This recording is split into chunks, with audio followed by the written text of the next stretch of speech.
La truite affectionne le cours supérieur des rivières pour se reproduire pendant l'hiver. Les adultes vont donc avoir tendance à remonter le cours d'eau vers les zones amont et trouver les sites de frai les plus favorables. Une fois les œufs enfouis sous le substrat, ils y passeront l'hiver et puis au printemps, ils écloreront et les alevins vont donc émerger du substrat. À ce moment-là, ils vont être confrontés à une décision, c'est-à-dire soit rester sur la frayère, sur la zone de reproduction des parents, ou alors dévaler vers les zones les plus avales. Sur la frayère, l'habitat est peu productif, ils atteindront des tailles relativement petites et limitées. On les appellera donc des résidents. Les autres, eux, choisiront de dévaler vers les zones avales beaucoup plus productives et atteindront des tailles supérieures. On les appellera alors des migrateurs. Ces migrateurs remonteront à nouveau la rivière bien plus tard au stade adulte pour venir se reproduire sur leur site de naissance.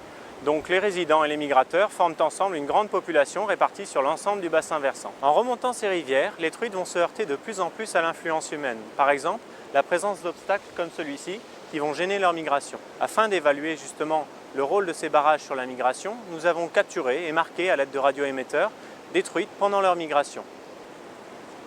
Le résultat de cette étude montre que le degré de franchissement dépend des obstacles, mais au final, il y aura très peu de poissons qui parviendront à rejoindre les sites de reproduction en amont des bassins versants. La fragmentation des rivières par les obstacles va au final créer des isolats dans chaque population.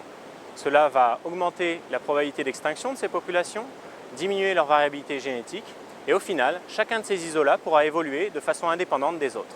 C'est ce qui préoccupe actuellement les scientifiques en évolution. Si les espèces et les populations évoluent sous la pression de la sélection, alors à quelle vitesse et dans quelle direction vont s'adapter les populations et espèces de nos rivières sous la pression de sélection exercée par l'homme et ses activités? Ces recherches sont en relation directe avec la gestion de notre environnement et de nos ressources. Elles sont en effet inscrites dans la directive cadre européenne sur l'eau qui vise à restaurer le bon fonctionnement des écosystèmes aquatiques et notamment la connectivité au sein des rivières, par exemple en supprimant ou en aménageant certains obstacles à la migration.